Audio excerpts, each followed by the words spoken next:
ಇಕ್ಬಾಲ್ ಹುಸೇನ್ ಅವರು ಡಿಕೆ ಶಿವಕುಮಾರ್ ಅವರ ಪರವಾಗಿ ಬ್ಯಾಟ್ ಬೀಸಿದ್ದಾರೆ. ಸದ್ಯಕ್ಕೆ ಈ ಒಂದು ನಾಯಕತ್ವ ಬದಲಾವಣೆ ವಿಚಾರ ಸ್ವಲ್ಪ ದಿನಗಳಿಂದ ತಣ್ಣಗಿತ್ತು. ಆದ್ರೆ ಈಗ ಮತ್ತೆ ಒಂದು ವಿಚಾರ ಮುನ್ನೆಲೆಗೆ ಬಂದಿದೆ. ಸಿದ್ದರಾಮಯ್ಯ ಪುತ್ರನ ಮೇಲೆ ಮುಗಿಬಿದ್ದ ಡಿಕೆಶಿ ಬಣ.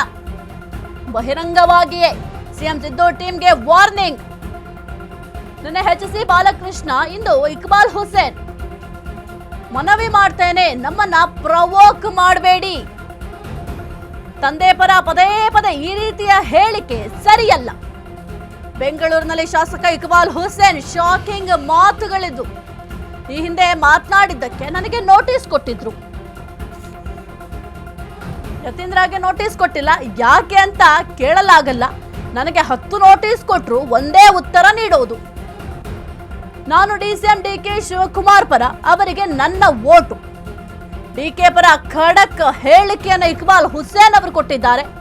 ನಿನ್ನೆ ಎಚ್.ಸಿ. ಬಾಲಕೃಷ್ಣ ಅವರು ಹೇಳಿಕೆ ಕೊಟ್ಟಿದ್ರು. ಇವತ್ತು ಇಕ್ಬಾಲ್ ಹುಸೇನ್ ಅವರು ಸ್ಟೇಟ್ಮೆಂಟ್ ಗಳನ್ನ ಕೊಡ್ತಾ ಇದ್ದಾರೆ. ಒಟ್ಟಿನಲ್ಲಿ ಯತೀಂದ್ರ ಸಿದ್ದರಾಮಯ್ಯ ಅವರು ಕೊಟ್ಟಂತಹ ಒಂದು ಹೇಳಿಕೆ ಕಾಂಗ್ರೆಸ್ ಪಾಳ್ಯದಲ್ಲಿ ಬಹಳ ಚರ್ಚೆ ಆಗ್ತಾ ಇದೆ. ಜೊತೆಗೆ ಈಗ ಡಿಕೆ ಶಿವಕುಮಾರ್ ಅವರ ಆಪ್ತ ವಲಯದಲ್ಲಿ ಗುರುತಿಸಿಕೊಂಡಿರುವಂತಹ ನಾಯಕರು ಕೂಡ ಈಗ ಒಬ್ಬೊಬ್ಬರಾಗಿ ಹೇಳಿಕೆಗಳನ್ನ ಕೊಡ್ತಾ ಇದ್ದಾರೆ.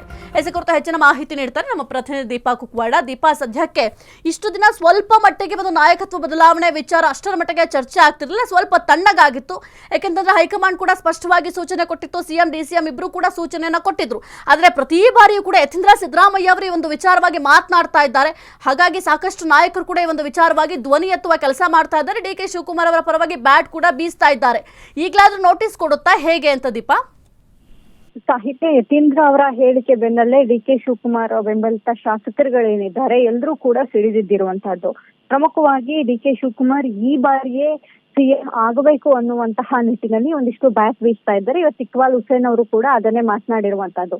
ಅವಕಾಶ ಅನ್ನುವಂತಹದ್ದು ಮುಂದಿನ ಬಾರಿಗೆ 2028ಕ್ಕೆ ಇದ್ದಿದ್ರೆ ನಾವು ಅದನ್ನ ಕೇಳ್ತಾ ಇರ್ಲಿಲ್ಲ. ಆದ್ರೆ 2.5 ವರ್ಷದ ಬಳಿಕ ಈ ಬಾರಿಯೇ ಅವರು ಸಿಎಂ ಆಗ್ತಾರೆ ಅನ್ನುವಂತಹದ್ದು ಇರೋದಕ್ಕೆ ನಾವು ಕೇಳ್ತಾ ಇರುವಂತದ್ದು.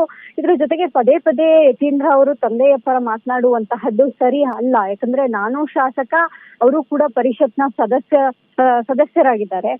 ನಾನು ಮಾತನಾಡಿದಾಗ ನೋಟಿಸ್ ಅನ್ನ ನೀಡುವಂತವ್ರು, ಅವರು ಮಾತನಾಡುವಂತಹ ಗೊಂದಲ ಸೃಷ್ಟಿ ಮಾಡುವಂತಹ ಸಮಯದಲ್ಲಿ ಯಾಕೆ ನೋಟಿಸ್ ನೀಡೋದಿಲ್ಲ?